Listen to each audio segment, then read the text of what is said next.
All right, YouTube, welcome back. I'm going to try to keep this intro as short as I possibly can because I'm extremely excited today. This is a video that last year when I first started making YouTube is one of the first ideas I had, and I was like, I wanted to do this for a video. Well, I never got around to it, but with bow season fastly approaching in about 2 months, 2.5 months, give or take, depends where you're at. Like Kentucky, they're in 2 months. We got 2.5 months here in Illinois till bow season kicks off, but I'm already getting the itch. And some of the sporting goods stores are already starting to put their stuff out. So I figured now's a good time to make this video. Anyways, as you can see behind me, I don't know if you can see it behind me, but anyways, I've got some watermelons back here behind me with a target, some tripods, and I got my Hoyt with me and 5 different broadheads. I chose these broadheads because I don't know how it is where you guys are at, but usually when I go to a sporting goods store, these 5 are the 5 best sellers. They're always on the shelf. I know a lot of people that use them, one of which in here in this mix today is my favorite broadhead of all time, and I pretty much use it every year. One of which is not my favorite, which is going to shock you guys when I tell you which one it is later, because it's a very popular broadhead, but I have had 2 bad experiences with it. But we're going to shoot it again today, because it's been 3 years since that happened. And yeah, we're just going to see what happens. We're going to check these watermelons out after we shoot them. And I'm going to try to be as unbiased as possible. And we are going to shoot from 25 yards. I felt like that would do it justice. 25, 30 yards. That's about your average bow shot. So at least here where I'm at. I don't know where you guys are shooting at, but here, I mean, he's got to be, if you're in the timber, you're not shooting past 25, 30 yards. So anyways, I'm going to shut up. We're going to get everything set up and get to shooting. So I'll see you guys in just a second. All right, the first broadhead we're going to be shooting is the Rage Hypodermic, and it is one of the most popular of the Rage family, but I don't know, it's just a very flimsy broadhead if you ask me, but I have personally never shot it a day in my life, so I've just had buddies that love them, and I was like, okay, yeah, I'll take one, I'll shoot it, so let's see what happens.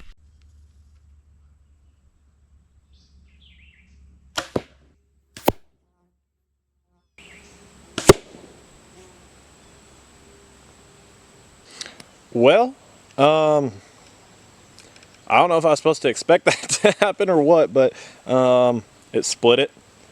There isn't much to, you can clearly see where it went through. This is the back side. I hit the watermelon pretty low. So, yeah, that's a bad part on me. But right here is where it went in. And that is YouTuber failure there, because I did not think that through. But it split her wide open. That's probably how low I hit it. But anyways, if you minus this and a little bit of that, you could see the initial cuts here. So here's the actual broadhead. I don't know if you guys can see that or not, but right here, and right here are the actual slits. So that's a good inch and a half cut diameter. I forgot what the hypodermics were, but she left a nasty gash on the outside, that's for sure. But, okay, let me just say that the next ones I'm definitely gonna have to hit higher than that. But,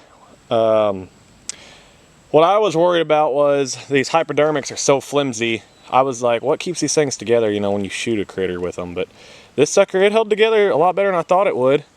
Blades aren't messed up. It's good to reset, which I know we're only shooting watermelon. But this target here, I mean, it's a solid target. It's one of them targets that they go ahead and pour into the box and send to you. It's not like one you can grab at Walmart or Rural King or wherever you go get your stuff from. So it's a pretty tough target. It didn't mess it up, so I'm actually shocked about that. I kind of wish it didn't split the watermelon all the way down, because that's going to make it hard to tell what it actually is supposed to do on the outside. But that's all right. We got the initial cut on it, which you can see. I hope you guys can see it in the video. I'll be able to tell later when we replay it. But yeah, all in all, the hypodermic, it definitely held together. It's going through the watermelon and that target, and I was able to pull it out, and she's still good to go, good to be reset. Definitely better than I thought. So, all right, let's move on. Next, we're going to be shooting the Schwacker, and yeah, we're going to have to hit the watermelon a little bit higher. So let's go shoot another one, see if we get a different result.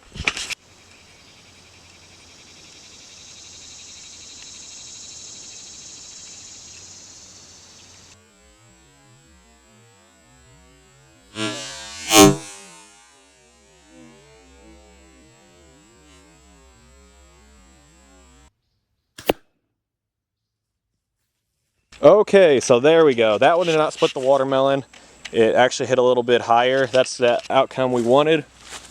There she is, the schwacker. Now, even though that made me nervous, you know, I thought they were all going to split. This one did not split. One thing I just got proven to myself and to you guys is the hypodermic, even though it split the watermelon, I mean, it still hit the target and everything the same. It did not go through the target at all. It was only in the target maybe, I don't know, 2 inches. I think it's barely in the target. This here, on the other hand, it blew completely through the target and is sticking out about 8 inches on the other side. I mean, it didn't blow completely through the target, but the broadhead did. So everything's the same, 25 yards, 100 grain broadheads, same size arrows, everything. So Schwacker definitely takes the lead when it comes to velocity. It definitely shot a lot harder. But let's pull it out and we'll see what it looks like on the other side of the watermelon.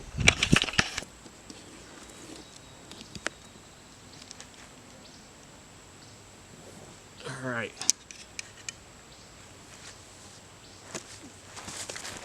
All right, so here we go. Here is the entrance, just a little bitty hole. Looks like a field tip hit it. You can see a little bit of a cut here. But flip it over to the other side, and that was a nice clean cut. Compared to the hypodermic did not go through as far through the target, but it did leave a nasty output on the hypodermic. It really blew chunks out the other side. This here is more of a smooth cut, but definitely a longer cut.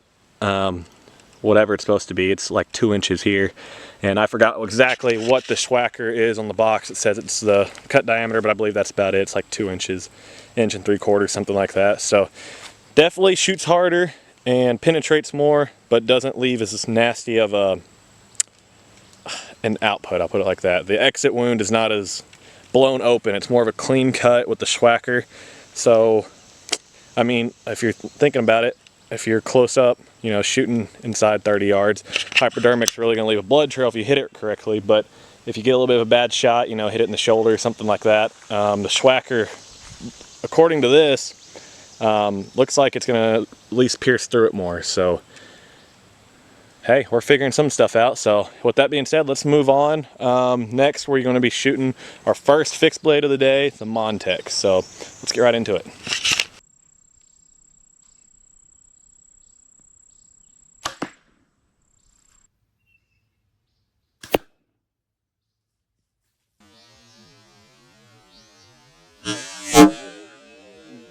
Alright, there's the Montech. It did split the watermelon a little bit on this side. Unlike the Schwacker, like the Schwacker, it did go through, not near as far, but it did go through. The only one so far that has not went through the target and the watermelon all the way to the other side is the hypodermic. So let's pull this out here and we'll look at the outcome of this. Alright. So here is the entrance. It did split it, but I've noticed that now the only one that didn't was a Schwacker, and I'd say that's because it's only got 2 blades. But if you minus these cuts, the initial cut here, you can see this side did not split it. That's the actual blade. So that's a pretty good entrance. We flip her around, the exit, not much different. It just, I mean, it split it, but right here you can see the actual blade cut on it. So with that being said, that's kind of what I knew was going to happen in the beginning when shooting the Montech. The Montechs, I mean, they're sharp blades. They shoot good, but they're just not, I mean, there's not much damage to them, really. I mean, I personally feel if you don't make a great shot on a deer with a Montech, you might be trailing for a while or may not even recover a lot of the times. It's just not, it does not have a lot of, I don't know what the word I'm looking for is, but it does not have a lot of, it doesn't tear a lot up. I guess that's what I'm trying to say. Unlike the Schwacker and the hypodermic, they just, I mean, you really have to make a good shot on a deer. It doesn't have it's got the smallest cut diameter of all the broadheads we're shooting today, and that's really all there is to it. But the thing is, with shooting fixed blade compared to the mechanicals, is, I mean, you don't have any room for failure on the broadhead, of course, like you do with some of the mechanicals. But yeah, it just doesn't have as much. It doesn't do as much damage as the other ones do. So, all right, moving on. We are now going to shoot another fixed blade, we are going to shoot the old original Muzzy. So let's hop right back into it. I got to shoot the same watermelon for this one, or take the watermelon from the Schwacker, because I only bought 4 watermelons because I only planned on shooting 4. And then I found a Muzzy laying in my house. So yeah, we're going to shoot the same watermelon. We're going to use a Schwacker because it's not as damaged, and hopefully don't split it so we can see the outcome.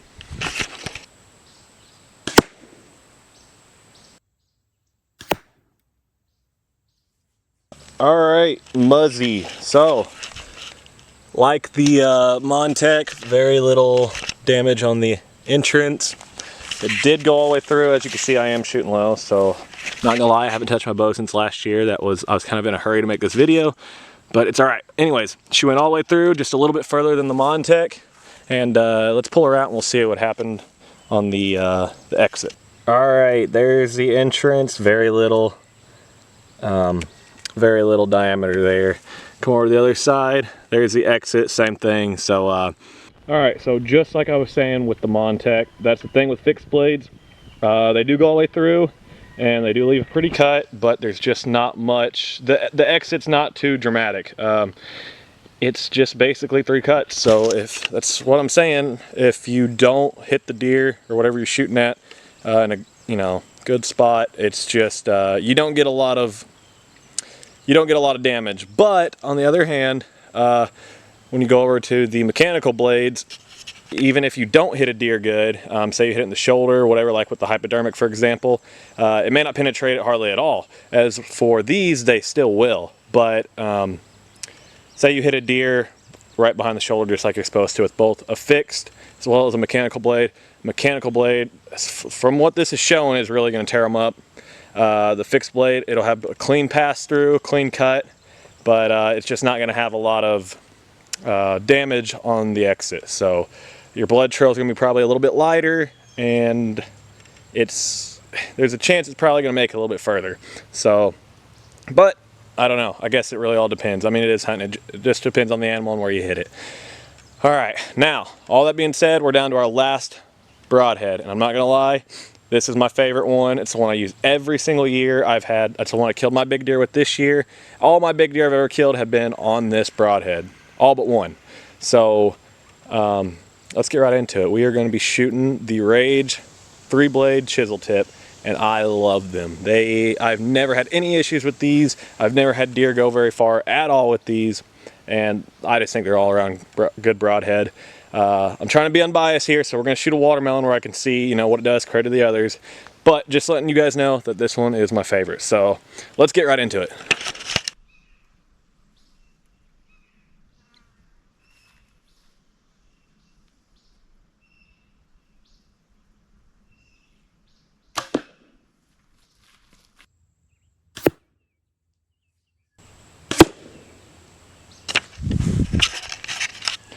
Alrighty, so there we go. Got just about as much. Oh man, alright. Well, I don't know if you guys can see what I see, but it did not engage the broadhead all the way. That is actually quite concerning. The collar didn't even blow off on it. The blades did expand, 2 of them did, 1 of them did not. And I mean, it got a clean pass through just like the Schwacker did. Wow, okay. Wow, that's a twist on the video. My favorite broadhead that I was talking up the whole time didn't even expand. It was the only one that failed. And I don't know if that's, I mean, this is a hard target.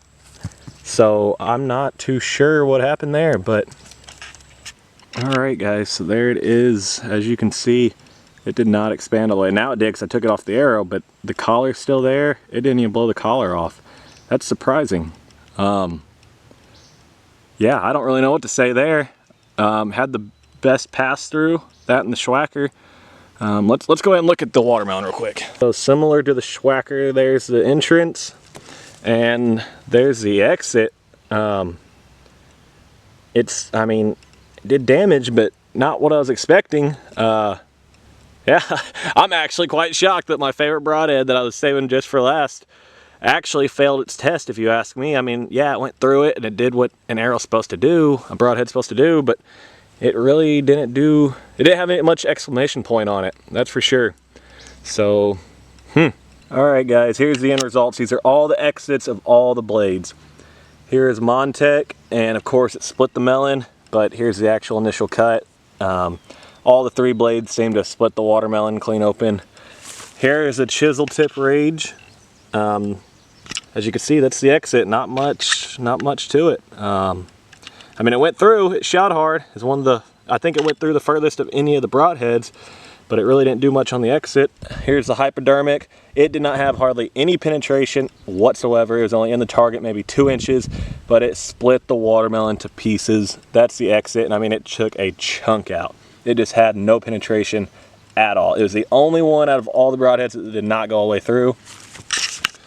Here's a schwacker, went all the way through, and it did all right. It had the longest cut on the exit of all of them, and the second most penetration right behind the rage. But that's about all, just a wide cut. I mean, that's what you get with the schwacker, is a long cut on the exit. And the old Muzzy, the old reliable, good exit. Split the watermelon a little bit. You can clearly see the 3 indentions of the blades. Blew straight through the target, so just didn't have much, you know, exclamation point like I was saying before on the exit.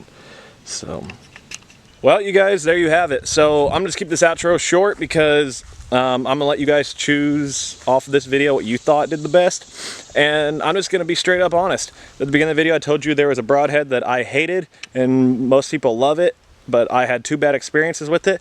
That was a schwacker. And I'm gonna be honest with you, after this whole test, the fixed blades did just what I thought they'd do. Not much damage, blow straight through, clean cut, you know, the old reliables.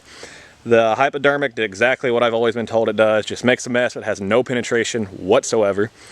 And the chisel tip rage, my favorite, was the only one that I guess you could say semi-failed the test. It didn't expand, and I am shocked. Well, the schwacker was the one that I hated the most because I had 2 bad experiences with it 2 years ago. And even though it didn't make much of a mess, you can arguably say it did the best when it comes to outcome after these 5 broadheads. So yeah, taught me a lot, but I don't know. I might try a schwacker again this year. Still love my Rage 3-blade chisel tip. Killed a lot of deer with them. The big deer I killed this year over my YouTube also, you guys should go check that out. But anyways, the big deer I killed this year is on the chisel tip, and it dropped him. I mean, biggest deer of my life. Drilled him. He didn't make it 60 yards tops. I don't know, but I mean, results speak for themselves. So anyways, with that all being said, I appreciate you guys so much for watching. If you haven't, go over to my channel, check some other videos out. If you liked it, make sure to give it a like and subscribe so you guys don't miss any other videos. I got many more videos coming this way. We're approaching dove season. Still got a little bit of fishing we're going to do. Then we'll be rolling into bow season. So yeah, I just appreciate you guys watching, and I'll see you guys on the next.